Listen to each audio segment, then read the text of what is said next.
Hello, viewers, once again, and welcome back to episode 8 of The Social Point. I'm Linus. And I'm Aiden. So today we're going to be discussing this rise of technology and just the use of social media within this modern society. So of course it's been one of my favorite topics to discuss just because it's technology. I've always been about like tech in general. But first let's quickly get straight to the point. So Nirav, how has social media shaped you and others? I think it's like helped me expand my social ability. Like I'm able to talk to people more. I'm able to like find new friends, not just from school or around me, like from anywhere in Hong Kong or even around the globe and stuff. Like it's definitely increased my friendships, and it's just a great way to talk to people that you're not like right next to at that moment. Linus, how about you then? Um, well, social media has allowed me to make quite a lot of friends. Actually, I did meet quite a few people like over things like Twitter and Discord, and we ended up like talking and getting along very well. So I'll say, yeah, social media is really good for like making friends as well as like keeping up with like friends like IRL. Because like you can like follow your friends like on social media like Snapchat and like see what they're doing. So yeah, it's great. All right. So for me, I would say social media has changed me in a few ways because, well, definitely what you guys mentioned, because it allows you to connect with others since it's so vast. There's like what 4.3 or 4 billion total active internet users worldwide now, and like just so many people have smartphone devices and laptops. They have computers, or hell, even just a very basic Nokia of some sort.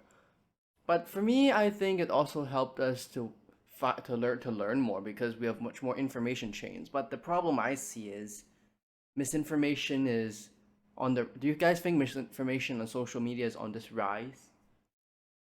Oh, Definitely, absolutely. yeah. Yeah. Like there are times that I see chain mails just going on, like especially with my grandparents. They send me all these like false informations that they find online, and I have to like tell them like, oh, this is fake.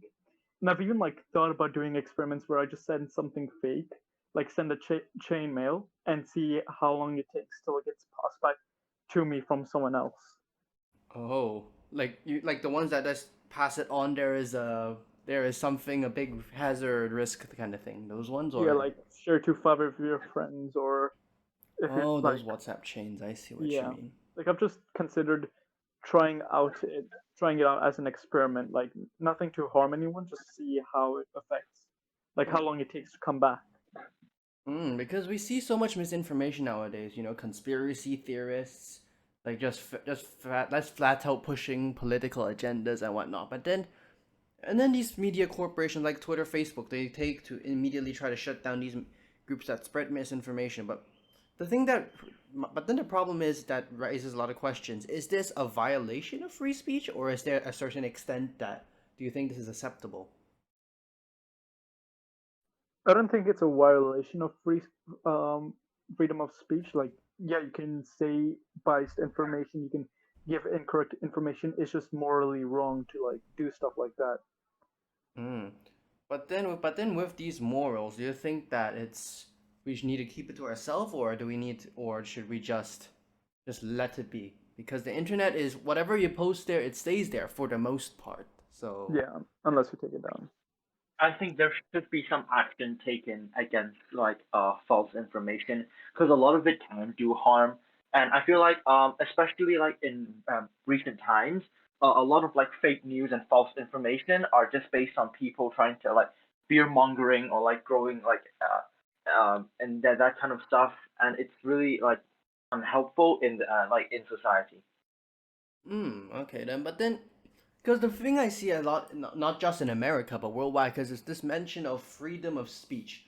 Because technically they say it's a violation of the First Amendment, but then the First Amendment covers freedom of speech in context of the government. So should this apply with the internet and social media as well, or is this just another excuse that people like to make? I feel like the use of freedom of speech is kind of overused in this context. I mean, okay, people should have the right to like say what they want to say, but at the same time, if you're spreading like hate speech or like false information with the goal of like hurting, then I think there is a line when you like cross freedom of speech, and it's and like because freedom of speech is shouldn't be absolute. There should be a line, and once you cross this line and it starts becoming harmful, it should be taken back. I see. But how would people police this exactly? Because intention over the internet and over text is not exactly easy to say. Because if you go to some really shady website, for all we know, they could be bantering around about it. So how would you actually police this, though? Is it realistic? I guess this is the difficulty of the internet. It's that rules are kind of like guidelines, and people often don't need to face the consequences of what they did, or like, yeah. Well, so like things like So this is a piracy. problem. So Yeah, piracy, like people can piracy, cracking software, people get away with it very easily, even though at the same time you can say it's morally wrong because you should support developers and whatnot. But then I think with this entire social media train, it's been very interesting because if you link of it with technology as a whole, because technology has changed us rapidly. Like look at what we're doing now. We're here. We're not even sitting next to each other. We're talking from home and recording this podcast. So, yeah. do you think technology has gone for the better, or is it like bringing us in its humbling downfall? I think it's gotten us for a better, but like there are some points that have probably gotten us into the in a negative way. But overall, like yeah, it's better for us because we're able to like share more online. Like we're able to reach people quicker. Like say we were back a few centuries, right? If I wanted to talk to my family in Mumbai, I'd have to send them a full post note. Like I'd have to write a full mail. I wouldn't be able to hold a proper conversation. Like even if I do try like one lines, it takes months to just hold a conversation. Whereas now I can just send a message, get a reply in in two few seconds actually, and be able to send the next message. Yeah, because the communication act sector has really helped in that regard. But then it doesn't really benefit everyone in the sense, though, right? Because if you think of low-income countries in Africa, for example, not like the people, it's not that they don't want this tech, it's that they can't afford it at all. Their government can't afford it because most of the population is in poverty. So, aren't they technically being excluded from this then? Because the way I see it is these people like they're kind of it's I feel they're like a generation behind, but at the same time they find their own ways of happiness through this because they are living like you know what a lot of well, not necessarily boomers but more adults say like back in the old days when we didn't have phones, people were like playing on the streets with everyone, stuff like that. You get what I mean, right? Yeah, yeah. Like, do you think that that is still applicable to now though? Because now that with everything's on technology, the first instinct many kids now is just they just grab a phone, play Clash of Clans or Genshin Impact or whatever is the latest game trend Mhm. there. But before, you could just go up to the street, play in the park with friends, have some fun. I don't know, but is this still applicable now? Well, I feel like it's a case of juvenoia, like from the adult, because I a generational like conflict. I feel like has always been present, but like so it is natural for the previous generation to fear change in the current generation because that's just natural. Like yeah, it's the idea of juvenoia basically. So I feel like social media isn't necessarily as bad as what some of these adults make it. There are downsides to it. I'm not saying that it's perfect, but I'm saying that some of the distress and like some it's being like overhyped, and like they're trying to dig out like potential dangers that aren't really there, and it's kind of and it can be quite damaging to like the natural progress of development. So damaging in a sense. I think that's an interesting take because nowadays with the way technology progresses, well, let's be honest, nothing is perfect. There's everything's gonna have some sort of flaw in one way or another. And like pitting like only the negatives of social media and technology, I find in a sense. Well, to be fair, I understand the concerns that they come from because toxic media can be a really toxic and annoying cesspool at sometimes. But on one hand, if you learning that element of self control to stay away from those, I think that if you learn your self control, then it should be easy to to just move on with it, if you ask me. Yeah.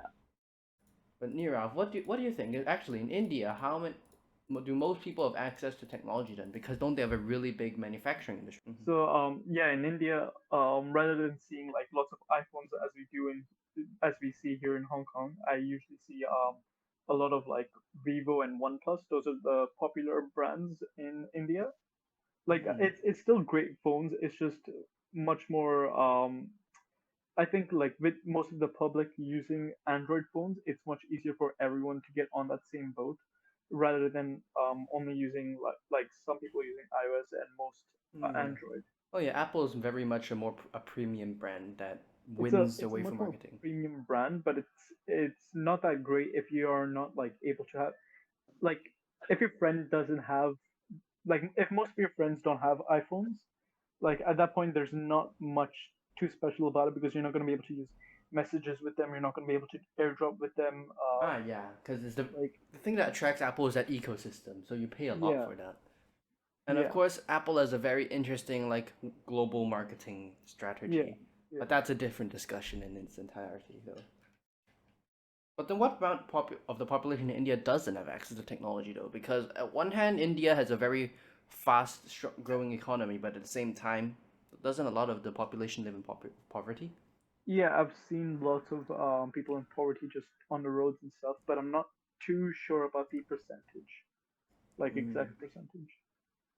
Well, like with the state that technology is in right now, what ways could we like further can we further progress? Because we've already gotten to a point where things are already pretty insane. But how about moving forward? What do we need? What parts need to be focused more? Is it quality, efficiency? Is it innovation or? I feel like the most important aspect for technology and social media right now are actually regulations. Because because like the amount of like illegal or like unregulated activity online is really like increasing rapidly, and I feel like this is a bit like a time bomb. Um, it's like it's a hidden threat that we like that needs to be addressed because it's turning into a bit of an anarchist society online where like people seem to feel like they have the freedom to do anything they want or say anything they say without any like consequences, and that is how like some like there are like in the on the dark web there are like shady groups that like can promote like dangerous ideologies like neo Nazis, and I feel like the next step for technology is not it's not the science itself, because the science itself is easy. It's just it's either right or it's wrong. But I think it's the legal part of like dealing with the people that is like the most difficult part to overcome. Interesting take. Like I'd say I'd semi agree with that because I agree with the part about regulation, but as far as the science part goes, it's not really a right or wrong in that sense because as far as innovation goes, like how you implement it can be a right and wrong, but the innovation of the design itself is it needs to move forward. So you have because when that innovation comes, it means you have much more competition eventually, or it means you get market monopolies like brands like Intel, AMD, Apple, stuff like that. The things that they can easily do.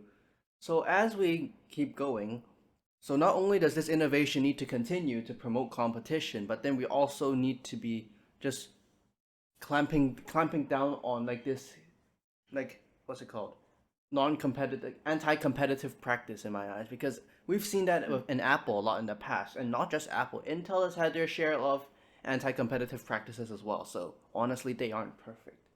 And is there anything else you guys do want to add because we're running out Nope, my computer is going to die in 3 minutes. of Nice. Nice. So I guess that's about it for today then. So Yep. thank you All guys right, for watching this latest episode 8 of the Social Point. So once again, we'll see you guys in the next episode then. Goodbye. all right, Bye. hey guys.